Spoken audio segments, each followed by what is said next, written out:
भगवान कुबेर भारतीय सनातन परंपरा में केवल धन के देवता ही नहीं, बल्कि धन के संतुलन, संरक्षण और सदुपयोग के प्रतीक माने जाते हैं। वे देवताओं के कोषाध्यक्ष, यक्षों के स्वामी और उत्तर दिशा के अधिपति हैं। शास्त्रों में उत्तर दिशा को समृद्धि और उन्नति की दिशा कहा गया है और इसी दिशा के स्वामी होने के कारण कुबेर को धन, वैभव और स्थायित्व प्रदान करने वाला देवता माना गया है। भगवान कुबेर का जन्म महर्षि विश्रवा के यहाँ हुआ था और वे लंकापति रावण के सौतेले भाई थे। लेकिन जहाँ रावण ने शक्ति, अहंकार और विजय के मार्ग को चुना, वहीं कुबेर ने तपस्या, संयम, धर्म और सेवा का मार्ग अपनाया। कठोर तपस्या से प्रसन्न होकर भगवान ब्रह्मा ने उन्हें देवताओं का कोषाध्यक्ष नियुक्त किया और अलकापुरी का स्वामी बनाया। अलकापुरी एक ऐसी दिव्य नगरी थी जहाँ सोने के महल, रत्नों से जड़ी दीवारें और अपार वैभव था।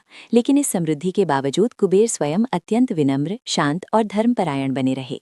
कुबेर का जीवन इस बात का उदाहरण है कि धन का होना अहंकार का कारण नहीं बनना चाहिए, बल्कि वो सेवा, दान और लोक कल्याण का साधन होना चाहिए। कुबेर ये सिखाते हैं कि धन का वास्तविक मूल्य उसके संग्रह में नहीं, बल्कि उसके सही उपयोग में है।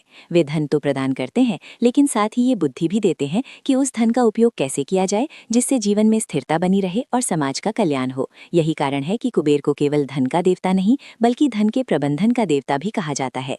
ऐसा माना जाता है कि माँ लक्ष्मी भी उन्हीं घरों में निवास करती हैं जहाँ कुबेर की कृपा होती है। इसलिए दीपावली, धनतेरस और पूर्णिमा जैसे पर्वों पर लक्ष्मी पूजन के साथ कुबेर पूजन का विशेष महत्व होता है।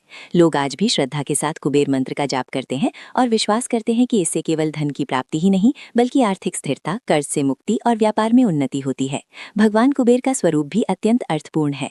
उनका स्थूल शरीर ये दर्शाता है कि धन का भार उठाने के लिए धैर्य, जिम्मेदारी और संयम आवश्यक है, जबकि उनके हाथ में स्थित धन पात्र ये संकेत देता है कि धन का संरक्षण और वितरण दोनों समान रूप से महत्वपूर्ण है।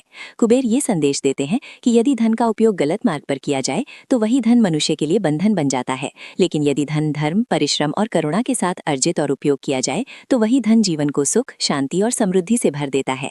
हमारे शास्त्रों में भी कहा गया है कि वास्तविक धन वो नहीं जो तिजोरी में बंद हो, बल्कि वो है जो सही समय पर सही कार्य में लगे। आज के युग में जहाँ हर व्यक्ति केवल अधिक कमाने की दौड़ में लगा हुआ है, भगवान कुबेर हमें ये स्मरण कराते हैं कि धन के साथ धर्म, वैभव के साथ विनम्रता और समृद्धि के साथ संयम का होना अत्यंत आवश्यक है। कुबेर की पूजा व्यापारी, किसान, नौकरी पेशा, गृहिणी और विद्यार्थी सभी करते हैं, क्योंकि वे जीवन के हर क्षेत्र में स्थायित्व और संतुलन प्रदान करते हैं। ऐसा कहा जाता है कि कुबेर की कृपा से व्यवसाय में वृद्धि होती है, आय के नए स्रोत खुलते हैं और घर में कभी अभाव नहीं रहता। लेकिन ये भी स्पष्ट किया गया है कि कुबेर लोभियों के नहीं, बल्कि परिश्रम करने वालों और धर्म के मार्ग पर चलने वालों के देवता हैं। वे उसी को धन प्रदान करते हैं जो धन को संभालने और समाज के हित में उपयोग करने योग्य होता है।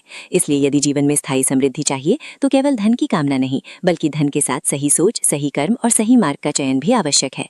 भगवान कुबेर का जीवन हमें ये सिखाता है कि सच्ची समृद्धि वही है जिसमें व्यक्ति स्वयं भी सुखी हो और दूसरों के जीवन में भी प्रकाश फैला सके। अंततः कुबेर की आराधना हमें यही संदेश देती है कि धन साध्य नहीं, साधन है, और जब ये साधन धर्म और संतुलन के साथ जुड़ जाता है तब जीवन वास्तव में सफल, समृद्ध और सार्थक बन जाता है।